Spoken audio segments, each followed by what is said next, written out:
How's it going, everybody? Right now we're going to review the sole function Fender bracing for the 2015 WRX or STI.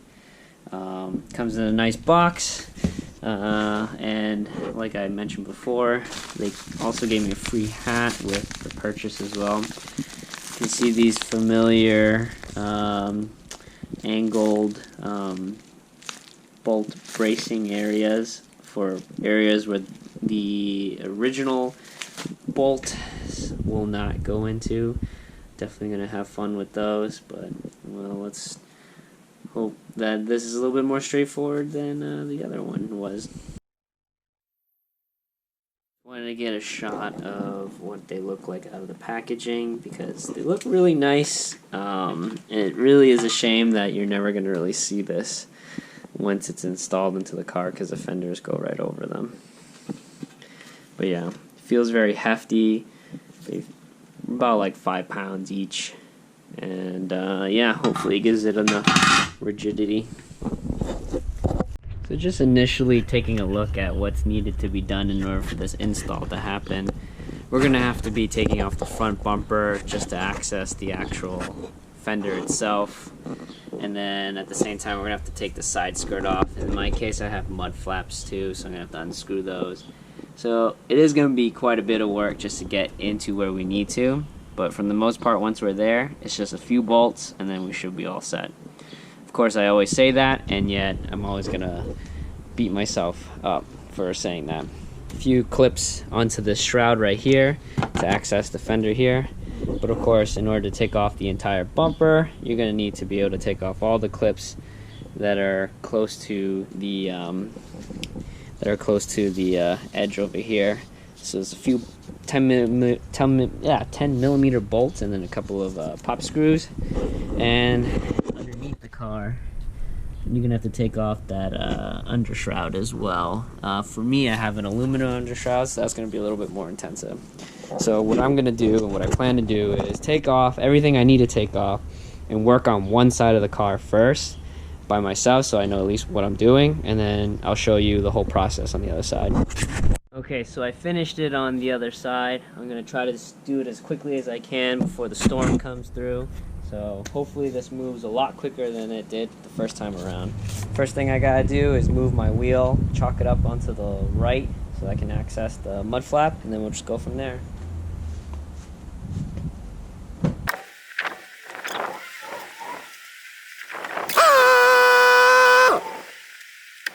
So the tool that has been the MVP so far is definitely this trim tool. They're not very expensive to get a kit, and I recommend you getting one. Just because using a screwdriver, yeah, it works, but sometimes it doesn't give you the right leverage, and a lot of times you end up breaking the clips with them since you want to reuse them. So again, trim tool has saved me a bunch of time for other projects on the car. And even other cars that aren't mine. Sometimes you can get them in a kit with other clips too, replacement clips. So that's worth getting too. So I know I bought them separately.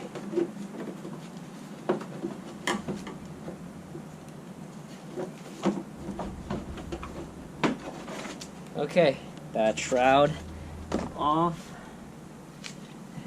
Now we remove as many of the bolts and clips as we can from the headlight housing.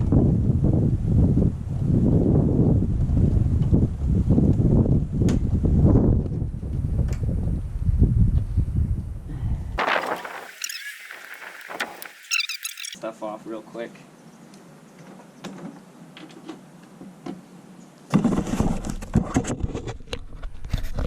So in the front you're going to have one clip and 2 bolts right here. So 1 bolt, 2 bolt right there for just that front part. Then you have a Phillips screwdriver. If you can see it. You got a Phillips screwdriver tucked below there. It's a little rusty. And then of course the 1 bolt that's holding down the bumper right there as well. So in all total, 1 clip, 3 10 millimeter bolts, and 1 Phillips screwdriver.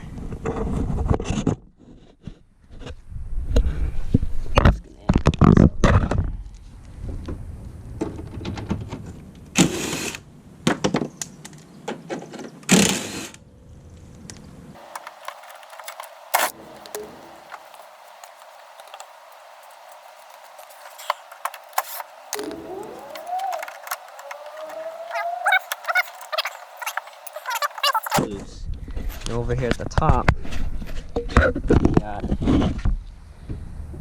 two 10 millimeters right here, one right here, and then the infamous one tucked back here. And the easiest thing for you to do is really just pop this clip off, just kind of yank on it,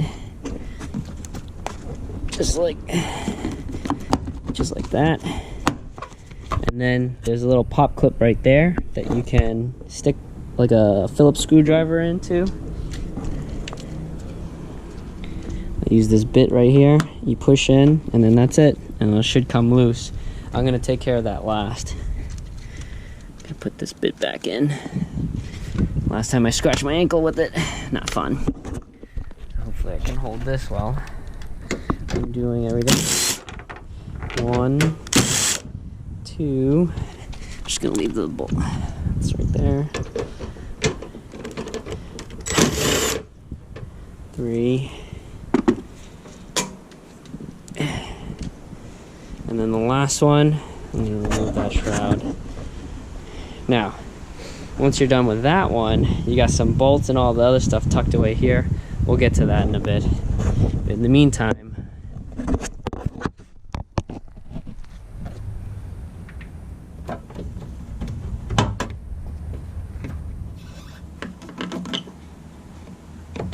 ooh,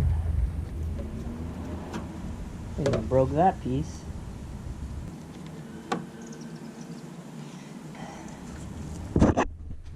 With that clip removed, you can easily see the bolt exposed there.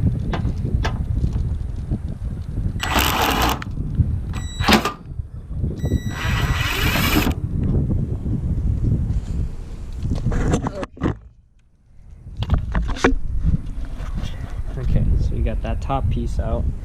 Now there's one tucked behind here. Let's go ahead and open your door. Slide that guy out. It literally just slides backwards. I can already see some spider webs hiding behind there. Not looking forward to that. Look how many clips there are.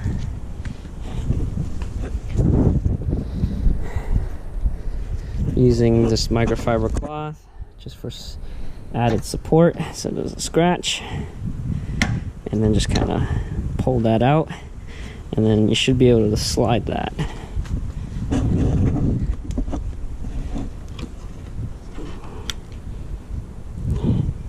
In theory.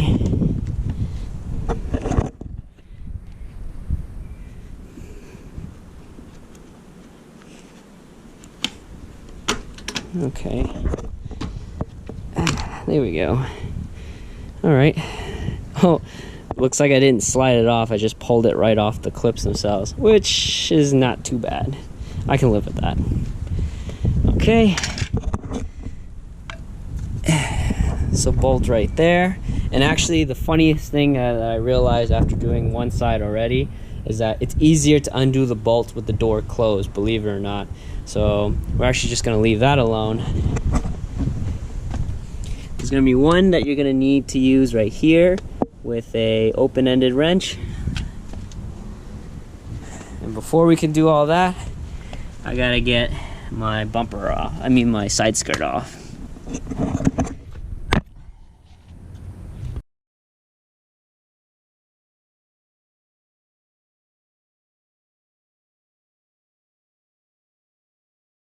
You can actually go ahead and start removing the side skirt. They're just held on by clips, so don't be kind of afraid to just go ahead and massage them out. And you want to do this with the door open. I'm not sure if you can see that.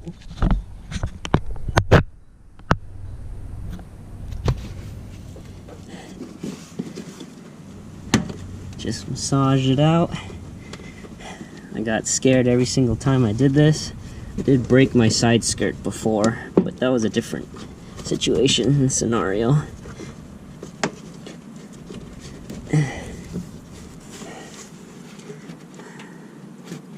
So let's see here. The fender itself, once you've loosened all the clips and removed the fender shroud, this bottom piece should just pop out too. Maybe we'll do that first. So there's a clip at the top right here. Just kind of unroll it so it gives you a little bit more leverage.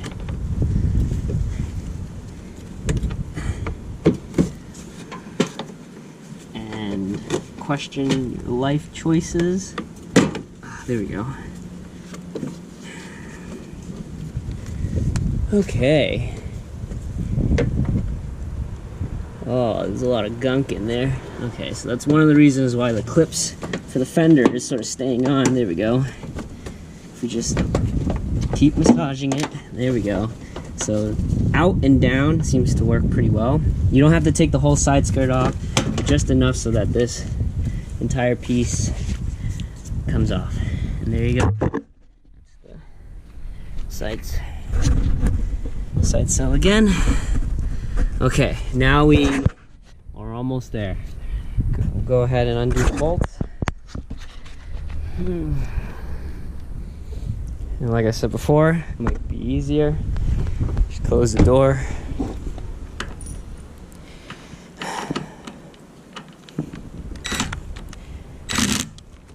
Nani? Is this a 10 or is this a 12? The case. So yeah, so Subaru ends up painting over the bolt after they bolted everything in, and so you're gonna get a lot of paint on some of these parts. Yeah, that's what the case was, because I recall the fender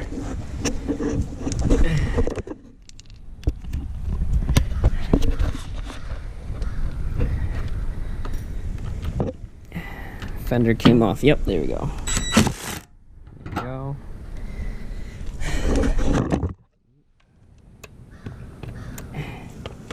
It's really stuck on there because of that paint, that extra girth it got from the paint job. And then the last one is going to have to be done with an open wrench. Alright, open 10mm wrench. You're going to have to open the door for this one. And it's going to be hard for you to see where that bolt is, right there. So just set the camera over here. Go over here. I'm going to use a little bit of elbow grease. You can get an angled automatic wrench on this. I have one. I'm just always too lazy to grab it, and sometimes I always wonder if I have enough clearance. Okay. Yep. There you go. That's the bolt. So that's that one, and I think that's it. So. My lovely assistant would be able to hold this camera so I can show the good folks here. Right here. Oh, I thought that was your lovely assistant. That's I wasn't okay. sure what you were talking about. That's fine. You can hold it. It's cool. Okay. I mean, I can. Yeah. Later. Okay. And then should just move out of the way. And that should give you just enough space right there to do what you need to do. I honestly don't recommend just taking off the whole thing, just because there's some sealing issues after when you're done. But I could be overstating the issue. Okay, so we're gonna move this so it looks all funky and broken. Right now, we're gonna grab power tool, farting all over the place, and then it's going to take up this one middle one at the bottom, and then the top two over here. And I think they did that on purpose so that you're able to take this off without needing to have the door held open. So it's always good to have good power tools, but Godspeed if you're going to use manual ones.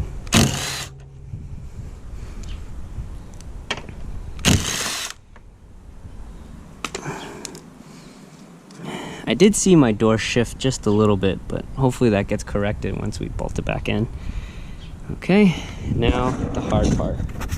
You can go ahead and grab your fender brace and the bolt that it comes with. I'm not sure if you'll actually have to bend it like I did before, but we'll see. The one thing that I recommend is bolting up one of the bolts hand tight or just a little bit loose, just so that this is held up, because it is fairly heavy. So that way you don't have to finagle the weight of the fender brace as you're trying to put the bolt through. So this part is obviously going to be the hardest part, and it's going to take the longest.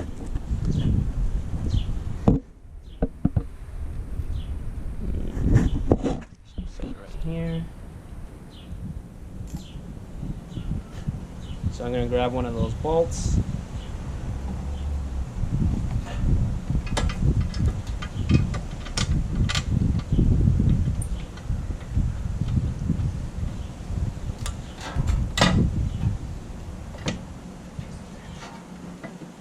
Oh, here's another issue that you'll run into.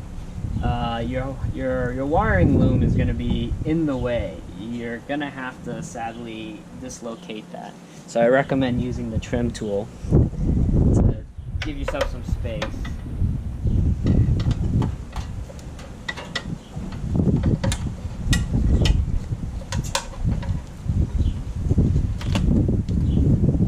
This is actually my wiring for my O2 sensor that I'm actually feeding in to give myself a little bit more room. A little bit more cable doesn't hurt.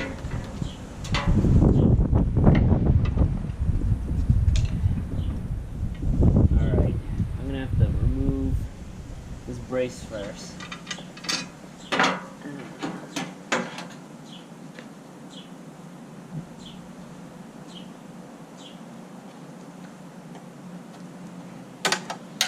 Disconnected the loom to the chassis.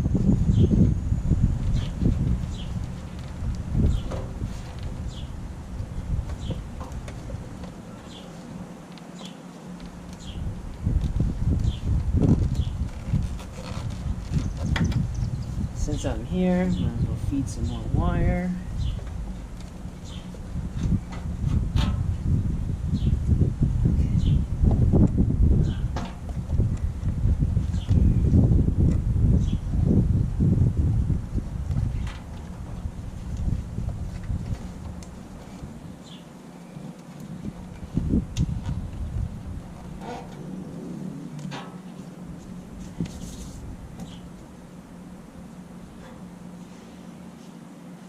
Might as well cut that. Okay, I'm back. So same idea. I'm gonna grab this. Grab this bolt.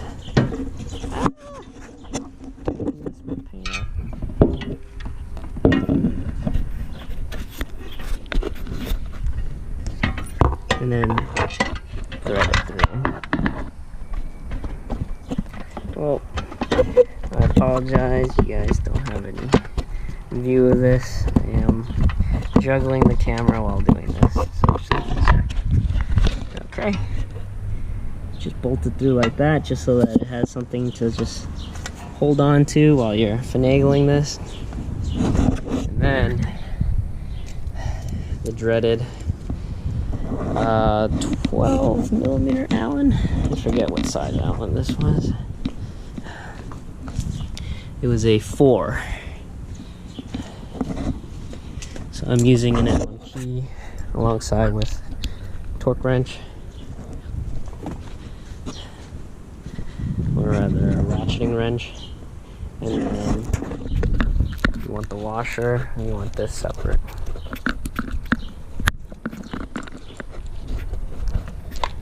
And then just drop everything.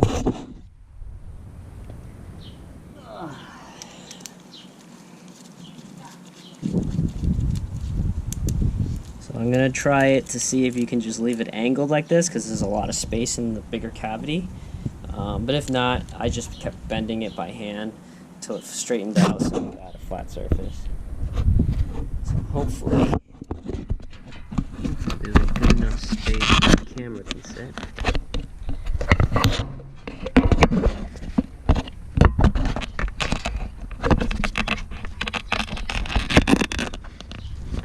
Yeah, that's actually not too bad. I don't know.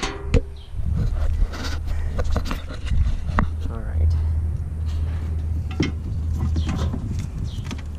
Well, you've seen this one in the other video, but the goal is to get this tucked underneath and screw this bolt in, put this in, don't forget the washer. I'll come back. Just a quick update. I had to free the loom in order for me to get some space, so be mindful of that. If you can figure out how to do that without cutting the loom free, then you know, more power to you, but I unfortunately felt like I had to do that. And I got a storm coming through, so I gotta finish this. Ooh. First try? First try? Did I get on the first try? Yes, I did. Sweet. So I nailed it on the first try. It's in there. And I know that as soon as I start torquing this down, this white bar is going to start smacking against the fender brace itself. It may or may not be a bad thing, but what I'm going to do is once it starts tightening up, I'm just going to bend it backwards so that way it's just going to torsion itself against the friction of the back piece.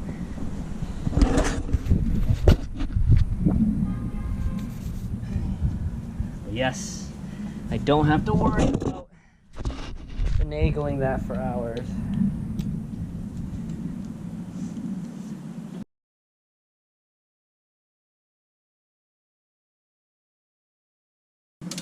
So I'm going to leave that partially tightened because I want to line everything up.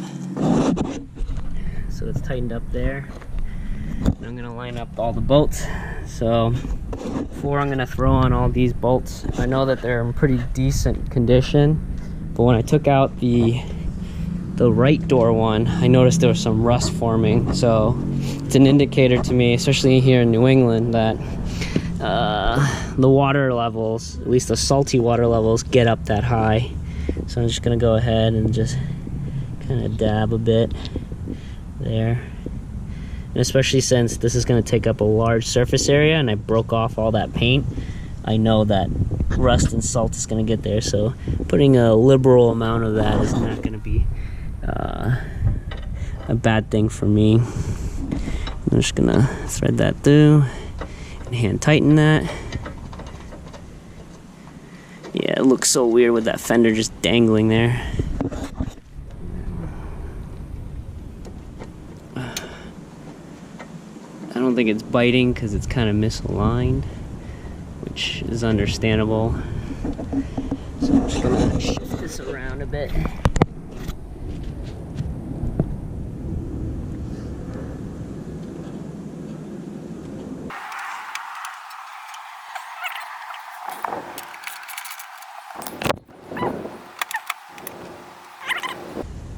Let's go for the other bolt, and then we go for broke.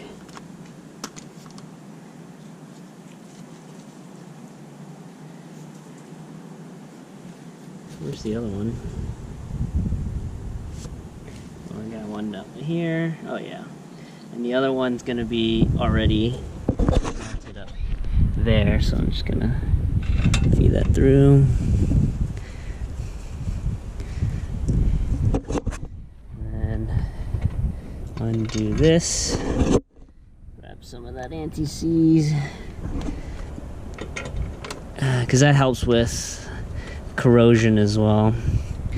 From my favorite testing YouTuber, Project Farm. Hopefully I can put a link on his stuff up there. He does some fantastic independent testing on parts and whatnot, so it's very useful for information gathering. Okay, just gonna tighten this very little bit,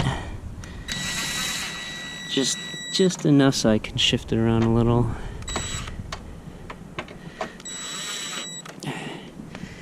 Okay, and then I'm gonna actually slide this guy up.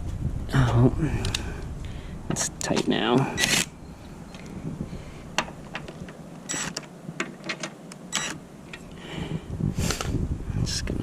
push this guy up and then tighten it up. Should be in good shape. Hopefully you guys can see that.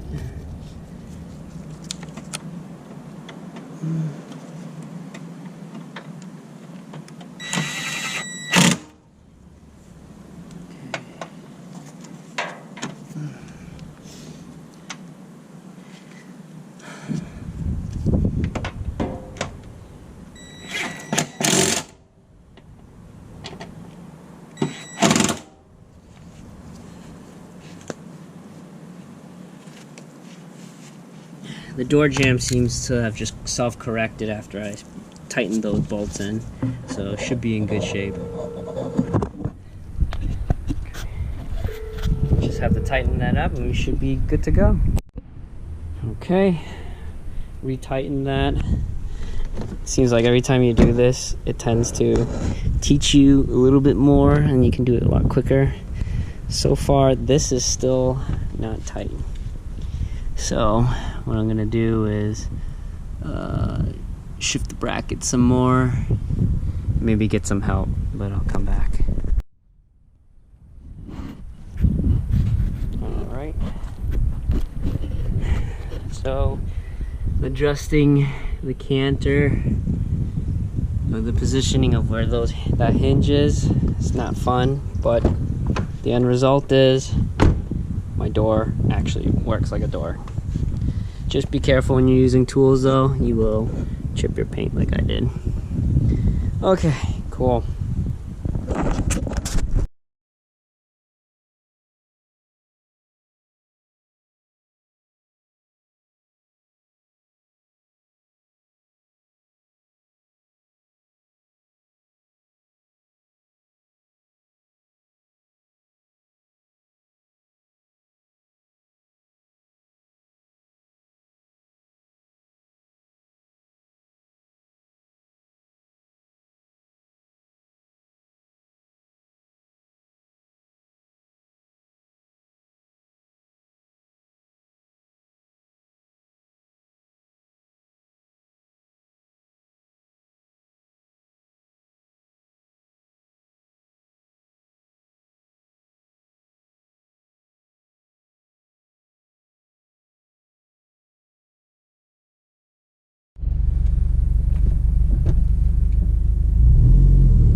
Typically riding on these 9-inch wheels on 255s, I get a bit of a roll. Like, definitely it's not as, it's a little bit numb in the center of the steering wheel. But with these Fender braces, that numbness is kind of not there anymore. I'm actually genuinely surprised that that's the case. Let me roll up the window. So yeah, so with these tires, it's usually vague in the middle.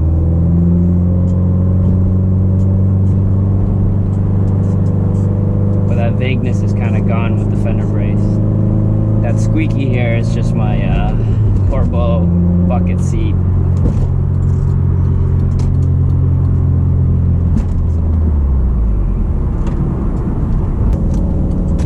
Earlier when I installed the Fender brace and I drove it around, I had the winter tires on, and I did notice that it was a bit sharp, but I couldn't tell if it was because of the warmer temperatures on the winter tires and the elevated PSI on them, or if it was actually the Fender brace itself. I also have the C-pillar mount too, and I didn't drive it since. So yeah, but I definitely notice this numbness that I usually feel in the steering wheel when I upgraded to the 17x9 wheels and the 255 tires. That it was a bit disappointing that it was kind of sloppy. But with the Fender brace, I'm actually a happier camper.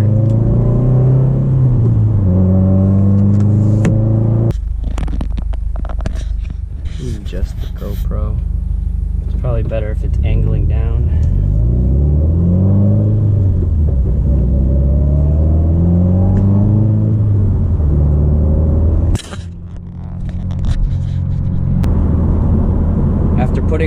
summer track setup. They're 17 by 9s on 255 by 40 tires. I will say that the fender braces definitely have changed how the car behaves. Normally when I first upgraded to these wheels and tires, they definitely had a sloppiness in the center of the steering wheel, but after the fender brace, it actually made that sloppiness go away.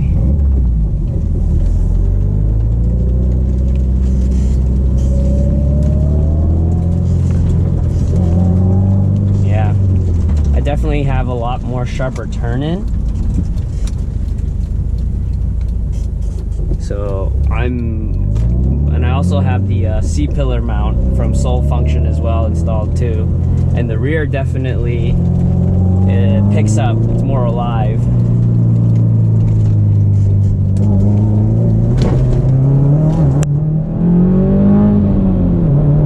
Can still make the rear brake traction, which is actually great considering how big these tires are.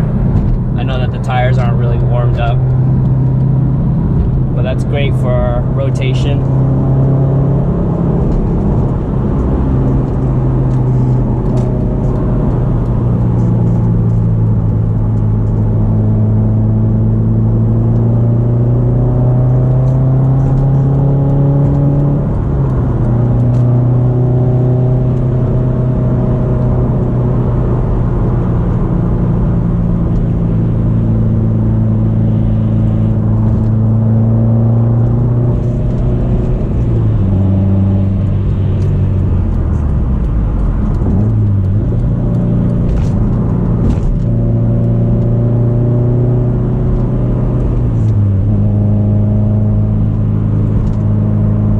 Still tend to wander, which is obviously a result of being wider. So that obviously can't be cured by a fender brace. An STI with nice, I do like that accent around the exhaust and the diffuser. And that's going to be it on my first look and install of the Soul Function fender brace.